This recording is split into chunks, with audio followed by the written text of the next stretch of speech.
Bonsoir et heureux de vous retrouver pour ce nouveau 7-8 Les Invités. Voici les titres. À l'occasion de la journée mondiale de la trisomie 21 qui se déroule aujourd'hui, nous recevons Jacques Costil, président de l'Association française pour la recherche sur la trisomie 21, avec qui nous ferons un point sur ce syndrome.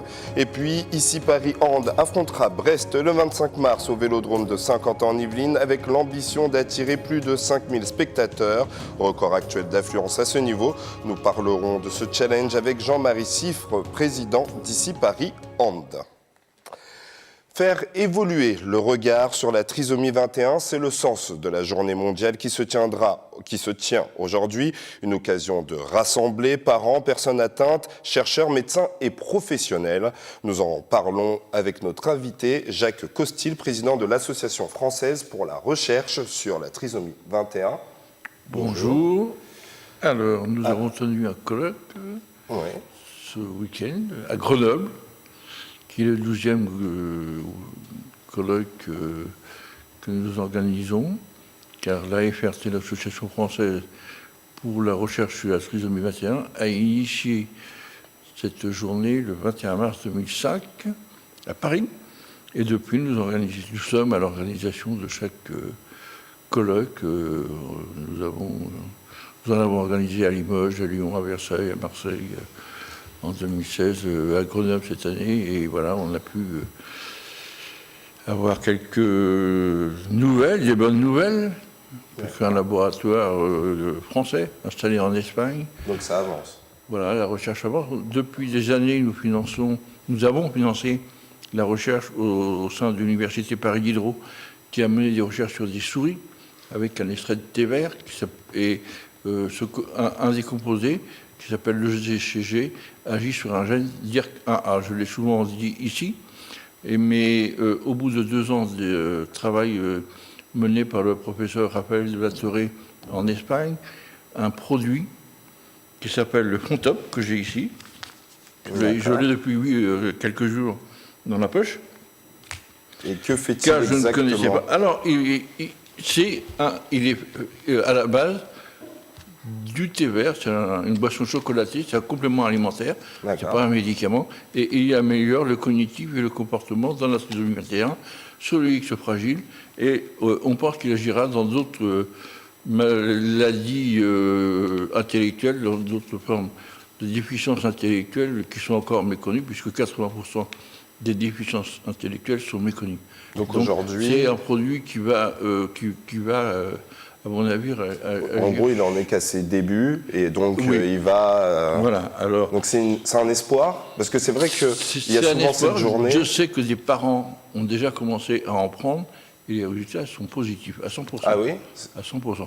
2 ans d'études quand même en Espagne, où ça a donné 100% de réussite.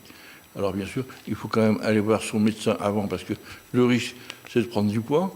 Alors on sait déjà que dans la trisomie 21, ils ne sont pas maigres, sauf dans l'Isère, c'est un des départements où on trouve des personnes assez fines avec une trisomie 21, et pour que la seule raison, c'est qu'ils font beaucoup de ski, donc du sport, ce qui fait que voilà, ça leur permet d'avoir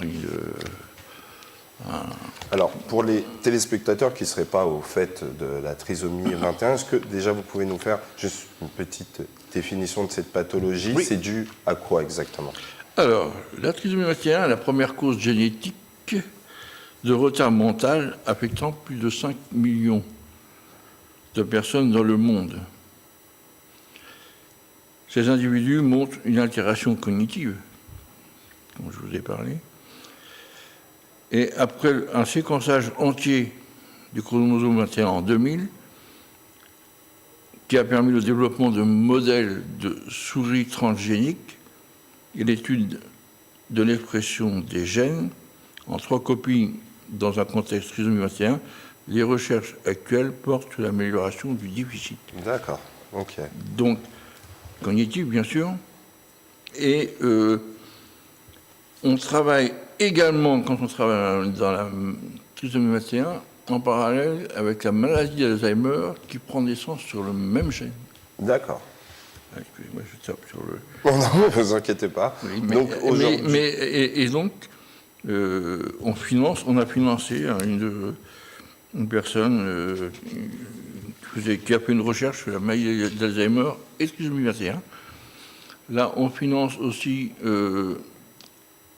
la conception d'un matériel pour détecter les problèmes de sommeil avec au CHU de Grenoble. Donc, c'est 15 000 € pour 3 ans, 5 000 € par an que l'on va financer. Et donc, voyez-vous, on finance, mais dans le bon sens. Il y a aussi d'autres études qui sont menées, qui sont sur la peau, les problèmes de peau. Ils ont des boutons qu'on a du mal à soigner. Et donc voilà, il y a encore beaucoup de travail à mener pour améliorer la vie quotidienne de ces personnes. Eh bien, merci, M. Costil. Et en gros, le combat continue. Oui, c'est jamais fini. Ok.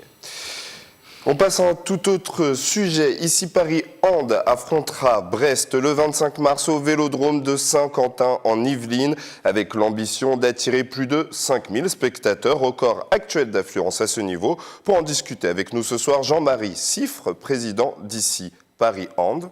Je ne l'ai pas oublié. Alors, Paris réussi ? Paris en passe d'être réussi. Avant tout, je voudrais dire un mot parce que effectivement, j'ai eu la chance de rencontrer monsieur en vous attendant et ayant une sœur trisomique, je suis très sensible à ce qui vient de se dire et à toute cette action. Et on a échangé nos contacts et on va rester en contact maintenant. Très bien. Pour revenir au handball, effectivement, on a un challenge extrêmement important de remplissage dans un territoire qui n'est pas le nôtre, puisque notre territoire est plutôt ici le Moulineau, puis le stade Pierre de Coubertin dans le 16e, puisque ce sont nos terrains de jeu habituels. Non, de matchs également, d'entraînement et de matchs.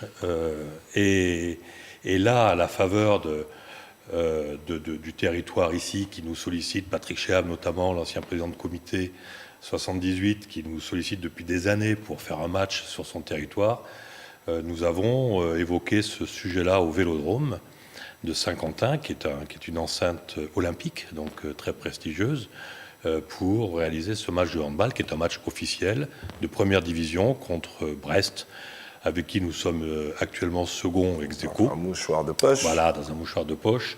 Donc un match qui va être un match assez exceptionnel en qualité, puisqu'il y a d'excellentes joueuses. Brest est une excellente équipe avec d'excellentes joueuses. Mais ici Paris aussi, et je ici crois. Paris, on les a vus faire de la promotion, elles sont passées à Manille-les-Hameaux. Oui, elles ont fait beaucoup de promotions sur le territoire. Donc le pari est en passe d'être réussi. Nous refusons beaucoup de places actuellement, carrément.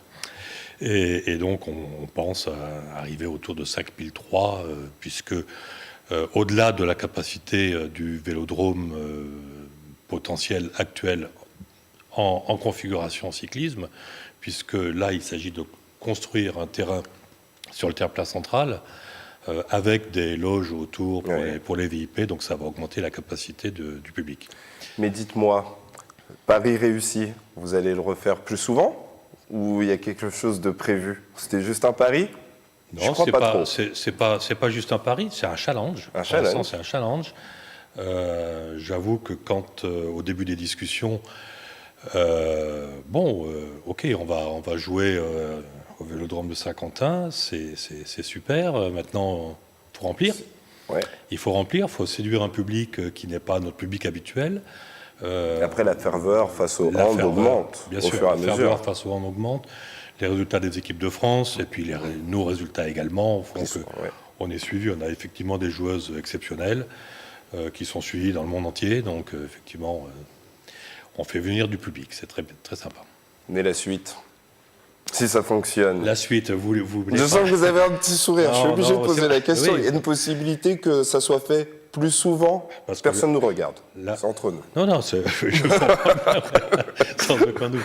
Non, mais effectivement, ancrer des événements dans la récurrence, c'est toujours bien, puisque effectivement, quand un événement devient récurrent, on crée des habitudes, on crée un public, etc. Donc, pourquoi pas imaginer de faire un match de championnat par an sur le territoire et au Vélodrome de Saint-Quentin. Pourquoi pas? Pourquoi pas? Mais c'est bien amené. Vous en avez discuté, donc? Mais tout le monde est très très favorable à nous accueillir. On a vu la promotion, vos joueuses sont venues à Magny-les-Hameaux, si je ne me trompe pas. Ça leur tient à cœur. C'est dans l'idée de l'équipe d'ici Paris, de cette promotion, d'aller chercher les écoliers, les gens. Alors oui, on est vraiment, on développe et on tient à nos valeurs de respect, d'engagement, d'esprit d'équipe et de partage. Et donc partager avec, on a des joueuses encore une fois exceptionnelles, ce sont des joueuses professionnelles, partager avec le public, partager avec les écoles, elles sont allées faire des cours dans des classes, partager avec le grand public, faire connaître notre discipline, signer des autographes, ça fait partie de leur gène, elles adorent faire ça, elles adorent donner à tout ce public qui nous rend bien pendant les matchs.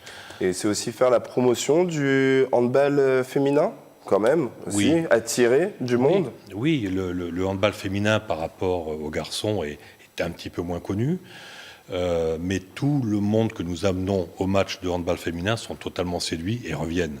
Donc voilà, on doit se faire encore mieux connaître sur le plan de la médiatisation, donc on travaille beaucoup là-dessus. Remplissage, médiatisation et bien sûr partenaires. C'est notre triptyque pour fonctionner et pour faire vivre le club. C'était un pari, un challenge, mais vous saviez que ça allait fonctionner, quand même. Oui, parce que, enfin, pas au début, un challenge, on ne sait pas, mais après on se bat pour le réussir.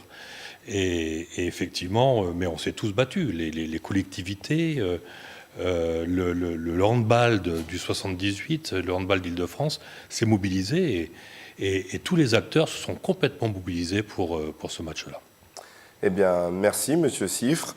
Le Ici Paris Hand contre Brest, c'est samedi, c'est bien ça? À quelle heure? À 18h. C'est à Paris-Brest. Oh. Oui, exactement. Vous y serez? Malheureusement, non, parce que je suis très pris. Je suis déjà pris la veille. Mais ceci dit, je voulais quand même avec Ici Paris, dire que hier, on menait une réflexion avec une personne avec qui je travaille. Et on se disait, ça serait bien de trouver une marraine ou un parrain. Et justement, on évoquait le hand. Je vous jure que c'est vrai. Eh bien, a priori, vous vous êtes bien trouvé. Voilà, bien et, trouvé. voilà, et je vous jure que c'est vrai. Eh ben, qu'on évoquait que ce sport avait un engouement actuellement et que c'était quelque chose qui était porteur. Et porteur de valeur. Et voilà, de valeur. Et donc, voilà, pourquoi pas. Eh bien, grâce aux 7-8 invités, vous allez pouvoir peut-être créer un lien. En tout cas, merci d'être venu sur ce plateau. C'est la fin du 7-8 Les Invités. Bonne soirée à tous.